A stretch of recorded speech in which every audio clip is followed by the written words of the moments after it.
Hi everyone, this is Cheryl and welcome to my sewing room.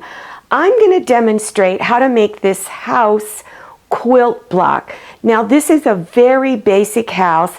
As you can see, it doesn't have any windows or a chimney. It's just something for you beginners to get started with a wonderful technique called paper piecing.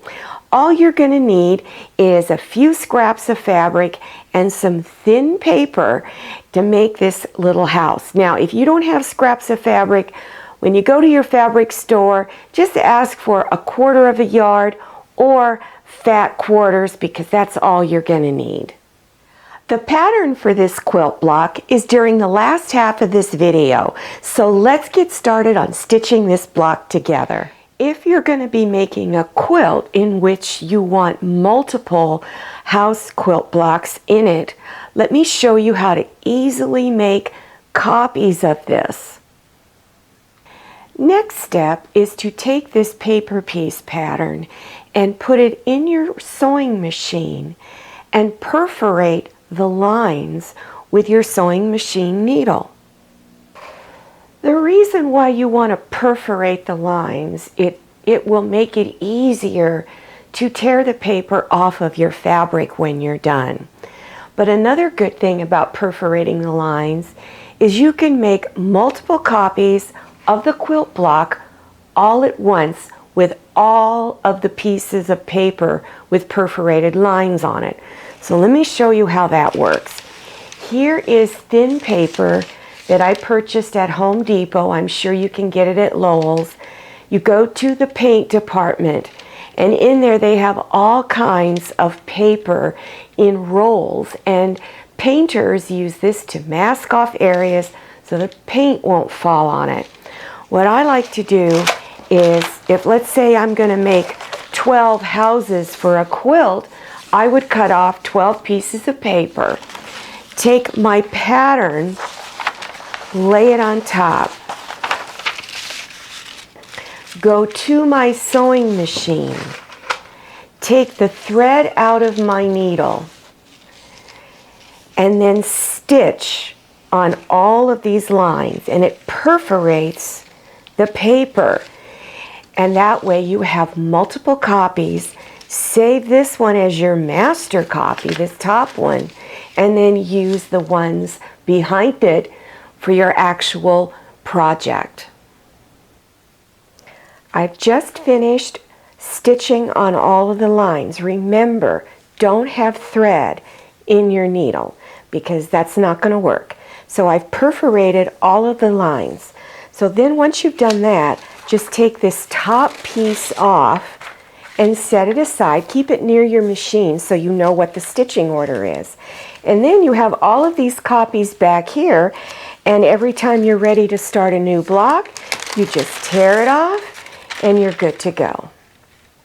When you're getting ready to cut your fabrics, you want to measure the area in which you need that fabric for, and you're going to cut it larger than this area because some of that's going to be used up in seam allowance.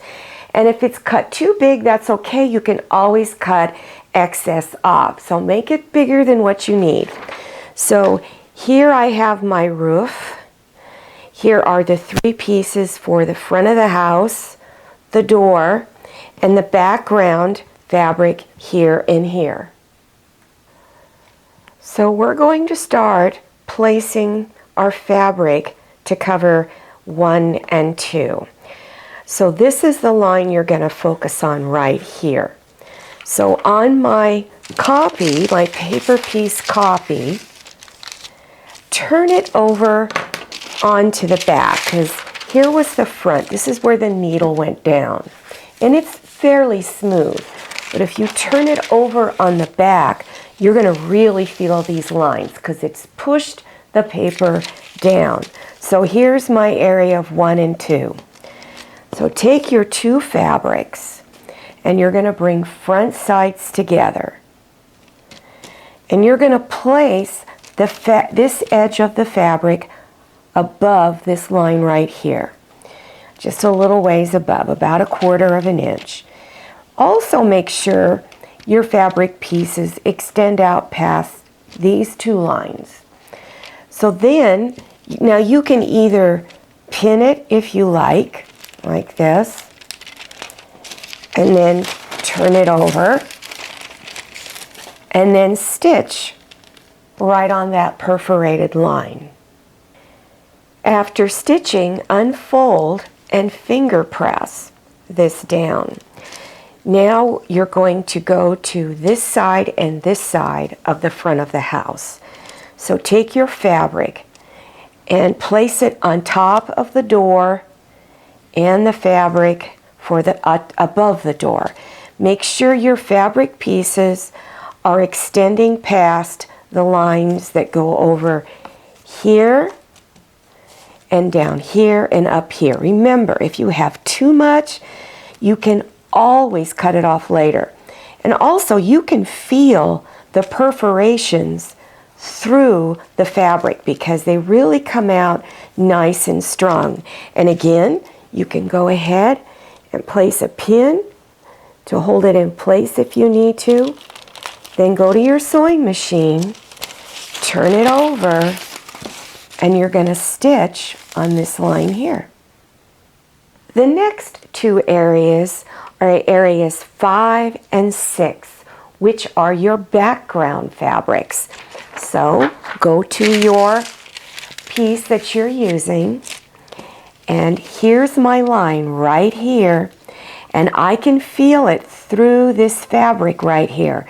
So make sure this edge of your background fabric comes past that perforated line. It may not necessarily line up with the edge of this fabric. That's okay, as long as it's past that perforated line. And again, if you need to, pin it down and then turn it over on the back side and stitch on your perforated line. And you're going to go ahead and do the same thing for the other side of the house. Take your fabric for the roof, and this is area 7 up here, and you're going to place it over your other fabrics that you've already stitched on, and make sure that you feel for that perforated line that's going across here. And here it is right there. So go ahead, lay it across that line, make sure it's at least going straight across, and then go ahead, place a pin, turn it over, and then stitch on that perforated line. The last two areas to stitch on are areas 8 and 9, which is the background fabric on each side of the roof.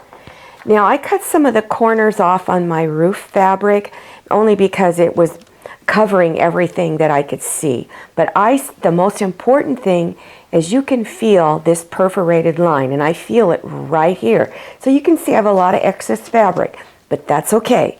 It's better to have too much than not enough. So place your background fabric past that area, backside down, pin it, and then stitch on that line. And then of course go ahead and do the other side also. After you've got all your pieces stitched on, then I would give it a good pressing at your ironing board. Now you're going to square it up. So turn it over on the back and use your perforated lines to cut on. But I also advise you to use your square ruler. So I'm going to place the outside edge of my ruler on the very outside line. That's my 1/4 inch line. It goes past the actual block. So line it up on that, and then go ahead and cut that side off. Whoops, I lost my spot there a little bit. There we go. Cut this first side off, and then cut this side off. Then turn it around, and now you're going to cut the last two sides. So place your 6.5 inch line here and here on the two previously cut edges. And trim it off. And then cut this side.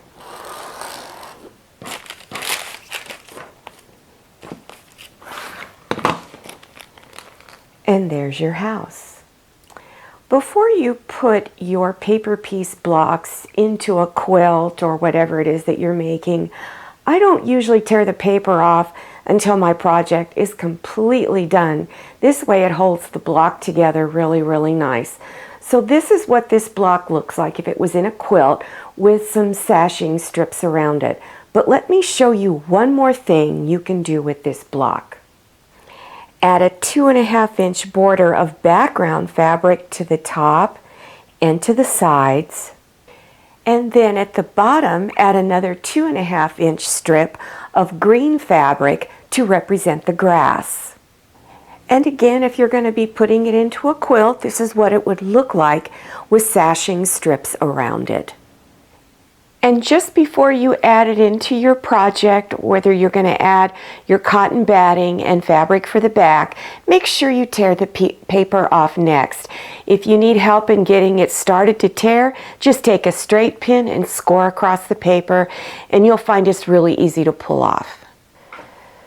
Here's how you're going to draw your house pattern. You're going to start off by drawing a 6-inch square. And it really will help you to draw this if you have a square ruler. So I'm going to draw from the 6 over here to the 0. So 6, all the way over and down to the 6 over here. So now I have half of my square drawn. Turn the paper and place your 6-inch lines on the previously drawn line. So I've got my 6-inch lines on there. Now you're going to draw the last 2 sides.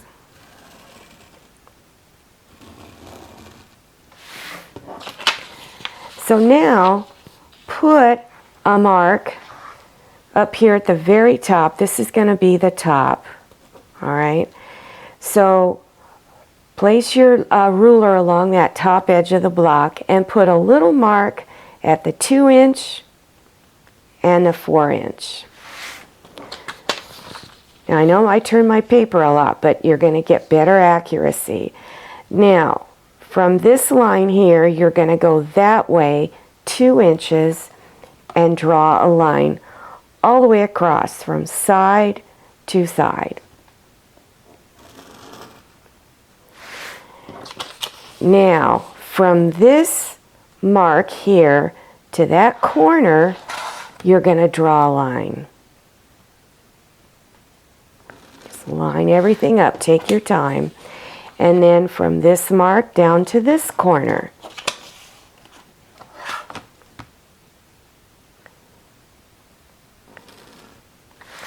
So now you have your roof. Now you're going to draw the sides of the house. So go over 1/2 inch from the edge of your block. Put your 1/2 inch line on the edge of your block. Draw a line from the roof down to the bottom of the block. Go over here to this side and do the same thing.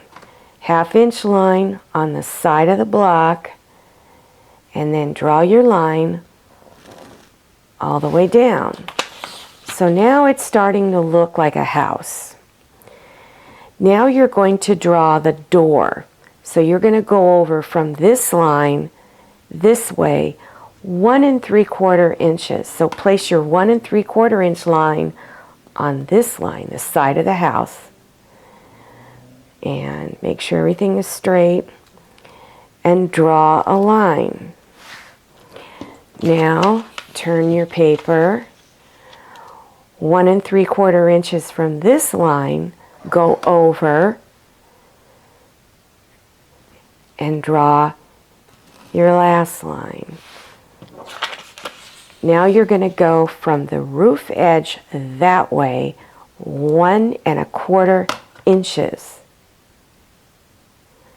and draw a line. And now you have your house. Now you want to number everything. 1, 2, 3, 4, 5. me move this over a little more. 6, 7, 8, and 9. And what all these areas are is the 1 is the door. So you'll have a prominent color for the door. 2, 3, and 4 is the side of the house. So there you have another color. 7 is the roof. So you would have a separate color. Numbers 5, 6, 8, and 9 is your background fabric. Last step to do is to draw a 1/4 inch around all of the sides. That is your seam allowance. So place the 1/4 inch line here and here so that you can finish this up. Line everything up. So I'm going to go from the, 6.5 inch over and down the side, down to the 6.5 inch. And then I'm going to go to this side. Let me move the paper over so it makes sure you can see everything. And finish drawing my line. So 6.5 and finish it up. And now you have your block all drawn. For more quilt block patterns, go to the green screen at the end of this video and click on those links. Well, I sure hope you enjoyed this video. If you did, would you please click on that old thumbs up button and also click on share so your friends can see this video too. And if you haven't subscribed yet, then click on that red subscribe button down there in the lower right-hand corner of your screen. Don't forget to enter your email address and click on that little bell so you receive future email notifications about my latest videos. I'm Cheryl. I'm so glad you came to my sewing room. I'll see you next time, and happy sewing!